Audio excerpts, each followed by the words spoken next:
வினோத வாய்ஸ் நேயர்களுக்கு வணக்கம். நான் உங்கள் கிருஷ்ணவேல். இன்றைக்கி நம்ம இங்கிலாந்து வரலாற்றின் 2வது பகுதிக்கு வந்திருக்கிறோம். கமெண்ட் செக்ஷனில் நிறைய பேர் என்ன சார் வளவளா கொலான்னு நிறைய கதை சொல்லி வச்சுருக்கீங்க அப்படின்னு சொல்லி கமெண்ட் போட்டிருந்தீங்க. அதான் நான் ஏற்கனவே சொன்னது தான். அதாவது அது இங்கிலாந்து வரலாறாக இருந்தாலும் சரி, இந்தியாவின் வரலாறாக இருந்தாலும் சரி, தமிழரின் வரலாறாக இருந்தாலும் சரி, உலகம் முழுவதும் உள்ள வரலாறு இப்படி தான் தொடங்கும், வேறு வழி கிடையாது. இப்போது இன்றைக்கி நாம் இந்த ஸ்டோன் ஹெஞ்ச் அப்படிங்கிற விஷயத்துக்கு நாம் போகலாம்.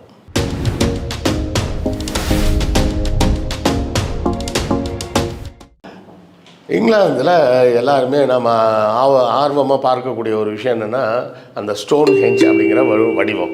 அதாவது பெரிய பெரிய பெரிய கற்களை கொண்டு எழுப்பப்பட்டு இருக்கக்கூடிய ஒரு பிரம்மாண்டமான ஒரு கட்டட அமைப்பு. அந்த கட்டட அமைப்பு ஏன் உருவாக்கப்பட்டது, எப்படி உருவாக்கப்பட்டது அப்படிங்கிறது ஒரு மிகப்பெரிய ஒரு ஆச்சரியமான ஒரு விஷயம். ஏன்னா அந்த ஸ்டோன் ஹெஞ்ச் இருக்கக்கூடிய பகுதிகளில் ப்ளூ ஸ்டோன் அப்படின்னு சொல்லுவாங்க, அதை இல்லைனா ப்ளூ மெட்டல் அப்படின்னு சொல்லுவாங்க. நம்ம சொல்லக்கூடிய கருங்கல்னு சொல்கிறோம் பார்த்திங்களா, அந்த மாதிரி கருங்கல் பாறைகள் தான், பெரிய பெரிய பாறைகள். அதாவது அதை என்ன சொல்லுவாங்கன்னா ஆங்கிலத்தில் டால்மென் அப்படின்னு சொல்லுவாங்க. டால்மென் அப்படின்னு சொன்னால் என்ன அர்த்தம்னா ஃபால்ஸ் ஆர்ச் அப்படிம்பாங்க. ஆர்ச் அப்படின்ற வடிவத்தோட ஸ்பெஷாலிட்டி என்னென்னா, ஆர்ச்சுன்னு நம்ம கேள்விப்பட்டிருக்கோம்ல, இப்படி வளைவு. அந்த ஆர்ச் வடிவத்தோட ஸ்பெஷாலிட்டி என்னென்னு கேட்டிங்கன்னு வச்சிங்களேன், அதை ஆர்ச்சோட வெளிப்பக்கத்துலேருந்து இடித்தோம்னா உள்ளே உடைக்கவே முடியாது, ரொம்ப கஷ்டமாக இருக்கும். ஆனால் உள்பக்கத்துலேருந்து தட்டினோம்னா ஈஸியாக உடைச்சிட முடியும். அப்படி ஒரு வித்தியாசமான ஒரு ஆச்சரியமான ஒரு அமைப்பு அது. அதனால தான் பார்த்திங்கன்னா முட்டை இருக்குது பார்த்திங்களா, முட்டையை நம்ம உடைக்கிறதுக்கு டப்புன்னு அடித்து 1க்கு 2 தடவை தட்டி தான் உடச்சி நம்ம ஆம்லேட்லாம் போடுறோம். ஆனால் அந்த முட்டைக்குள்ளே கோழி குஞ்சு உருவாச்சுன்னு வச்சிங்களேன், அது கோழி குஞ்சே குட்டியோண்டு இருக்கும். அதோட மூக்கு எவ்வளோ ஸ்ட்ராங்காக இருக்கும், இல்லை ஷார்ப்பாக இருக்கும்னு யோசிச்சு பாருங்கள். ஆனால் அவ்வளோ வீக்கான ஒரு கோழி குஞ்சால் உள்ளே இருந்துட்டு ஈஸியாக அந்த முட்டை உடச்சி வெளியே வர முடியும். அதுதான் ஆர்ச்சோட ஸ்ட்ரக்சர். அப்போ அந்த ஆர்ச் இருக்குது பார்த்திங்களா, அது உள்பக்கத்துலேருந்து உடைச்சோம்னா ஈஸியாக உடையும், வெளியே இருந்து உடைச்சா உடைக்க முடியாது. இதை ஃபால்ஸ் ஆர்ச்சுன்னு ஏன் சொல்கிறாங்கன்னா, ஆர்ச்சு போலவே இருக்கும், ஆனால் அது ஆர்ச்சு கிடையாது. இப்படி 2 கல் வச்சு மேலே ஒரு கல் வச்சோன்னு வச்சுக்கோங்க, அதை டால்மென் அப்படின்னு சொல்லுவாங்க. இந்த டால்மென் அப்படின்ற ஸ்ட்ரக்சரில் தான் இந்த ஸ்டோன் ஹெஞ்ச் உருவாகியிருக்கு. இதை உருவாக்கிய மனிதர்கள் யார் தெரியாது. இதை ஏன் உருவாக்கினார்கள் அதுவும் தெரியாது. இதை எப்படி உருவாக்கினார்கள் அதுவும் தெரியாது. சரியா? அப்போ என்னதான் சார் தெரியுன்றீங்களா? இதை எதாக இருக்க வாய்ப்பு இருக்குது அப்படின்னு சில பல அனுமானங்கள் சொல்லப்படுது.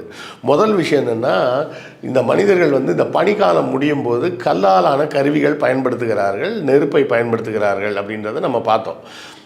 மனிதனோட இயல்பு ஸ்பெஷல் இயல்பு என்னன்னு கேட்டிங்கன்னா, மனிதன் தொடர்ச்சியாக கருவிகளை கண்டுபிடித்து கொண்டே இருக்கக்கூடிய ஒரு மிருகம். எல்லா மிருகங்களும் இருக்குது, ஒவ்வொரு மிருகங்களும் ஒவ்வொரு வேலையை செய்யும். இப்போ தூக்கணாங்குருவி எடுத்திங்கன்னா அது கூடு கட்டும், தேனீகள் என்ன பண்ணும், தேன் கூடு கட்டும், எறும்பு என்ன பண்ணும், எறும்பு புத்து கட்டும், இது மாதிரிலாம் பண்ணும். அது போல், ஆனால் அதை தாண்டி அது வேறு ஒன்றும் செய்யாது. மனிதன் மட்டும் என்ன பண்ணுவான், தொடர்ச்சியாக புதுசாக கருவிகளை கண்டுபிடிச்சிக்கிட்டே இருக்கிறான். எப்போது நெருப்பை கண்டுபிடித்த காலத்தில், அதாவது நெருப்பை பார்க்குறான், நல்லா இருக்குது, அதில் சுட்ட கறி சாஃப்டாக இருக்குன்றதை நம்ம பார்த்தோம். அப்போ என்ன பண்ணுறான், நெருப்பை நாமளே உருவாக்க முடியுமான்னு பார்க்குறான். அப்போ நெருப்பை உருவாக்கும் ஒரு கருவியை உண்டாக்குறான். ஒரு விஷயத்தை உடைக்க கஷ்டமாக இருக்குது அப்படின்னா ஒரு கல்லை தூக்கி அடித்து உடைக்கிறான். அப்போ கல்லால் ஒரு கருவியை உருவாக்கணும்னா அந்த உடைப்பது கிழிப்பது போன்ற விஷயங்கள் ஈஸியாக இருக்குமே அப்படின்னு அவனுக்கு தெரியுது.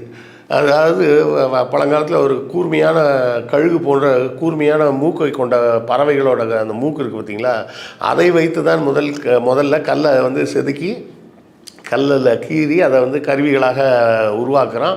அதன் பிறகு கல்லாலான கருவிகளை வைத்தே இன்னொரு கருவியை உருவாக்குறான். இப்படி உருவாக்கிக்கிட்டே போகும்போது இந்த கருவிகள் அவனுக்கு உருவாகுது. இந்த ஸ்டோன் ஹெஞ்சுக்கு வரும்போது இந்த கருவிகளை உருவாக்கும் போது அவன் ஆச்சரியமாக பார்க்கக்கூடிய விஷயம் 2 விஷயத்தை பார்க்குறான். என்னென்னா, திடீர்னு நல்ல வெளிச்சமாக இருக்குது, பார்த்தா வானத்தில் சூரியன்னு ஒன்று வருது. அப்புறம் அது சாயங்காலமாக காணாமல் போயிடுது. அப்புறம் பார்த்திங்கன்னா சாயங்காலத்தில் நிலான்னு ஒன்று வருது, ஒரு கம்மியான ஒரு வெளிச்சத்தை கொடுக்குது. அதுவும் அப்புறம் காணாமல் போது மறுபடியும் சூரியன் வருது. இது 2ம் அவனுக்கு மிகப்பெரிய ஆச்சரியத்தை கொடுக்குது. அப்போ வேலை யாரோ ஏதோ ஒரு வேலை செய்கிறாங்க போல இருக்குது வானம் அப்படின்ற பகுதியிலேருந்து யாரோ ஒரு வேலையை செய்கிறாங்க. அந்த வேலையை செய்யும்போது சூரியன் வருது, அப்புறம் நிலா வருது, நமக்கு வெளிச்சம் இருக்குது, சூடாக இருக்குது, சூடு இல்லாமல் இருக்குது அப்படிங்கிறதெல்லாம் பார்க்கும்போது அவன் தன்னுடைய கற்பனைகளில் யோசிக்க ஆரம்பிக்கிறான். என்னென்னு யோசிக்கிறான், இது வந்து ஒரு வேளை வந்து வானத்துலேருந்து யாரோ ஏதோ பண்ணுறாங்க, அப்போ அவங்களுக்கு நம்ம குஷிப்படுத்தணும்னா நமக்கு அவங்க வேணுங்கிறது தருவாங்க போல் அப்படின்ற மாதிரி நம்ப தொடங்குகிறான். நான் சொன்னல, வாழ்க்கை என்பது நம்பிக்கையில்தான் மனிதர்கள் வாழ்கிறார்கள். இப்போது நல்லா யோசிச்சு பாருங்களேன், 2018க்கு முன்னாடி பார்த்தோம்னா 1000 ரூபாய் அப்படின்னு நம்ம அதை சொன்னோம். மோடிஜி வந்து இனிமேல் அது செல்லாது அப்படின்னு சொன்னோடனே அது வெறும் பேப்பர் ஆகிடுச்சு. யோசிச்சு பாருங்கள், 2018 நவம்பருக்கு முன்னாடி அதுக்கு 1000 ரூபாய் மதிப்பு. 2018 நவம்பருக்கு அப்புறம் அது வந்து வெறும் பேப்பர் அப்படின்னு எப்படி மாறுது?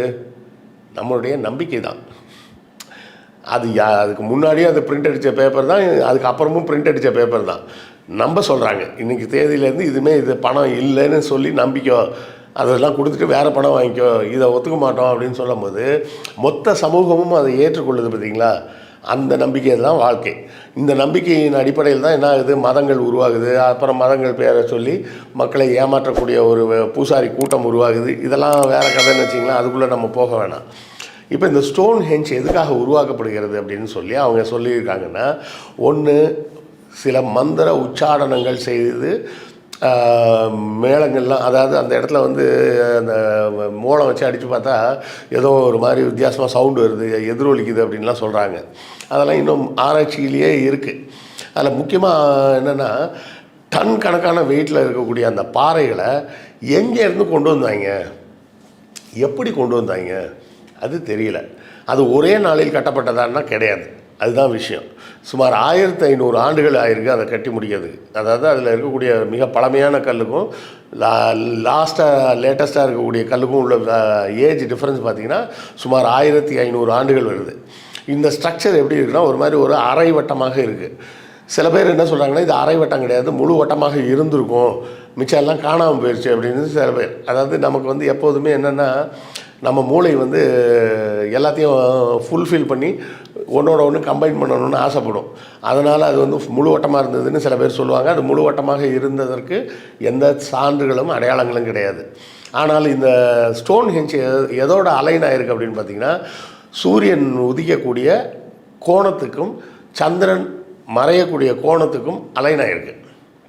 அதாவது சூரியன் எப்போது மறையுமோ அந்த பகுதியை நோக்கிய ஒரு ஓரியன்டேஷனோட, அதே போல் நிலா எந்த இடத்தில் அடையுமோ அதே ஓரியன்டேஷனோட கரெக்டாக அலைன் பண்ணி செய்யப்பட்டிருக்கு. அப்போ இதை வைத்து நாம் என்ன புரிஞ்சிக்க முடியும் அப்படின்னு கேட்டால், இதை வச்சு அவங்க வந்து ஒரு அஸ்ட்ரானமிக்கல் கேலண்டராக வச்சுருந்தாங்களா? இருக்கலாம், இல்லாமலும் இருக்கலாம். கேலண்டர் வந்து நமக்கு என்ன பயன்பாட்டை தரும் அப்படின்னு சொன்னிங்கன்னா, மனிதர்களுக்கு இந்த வேட்டையாடுதல் மற்றும் விவசாயம் சார்ந்த விஷயங்களுக்கு பயன்படும்.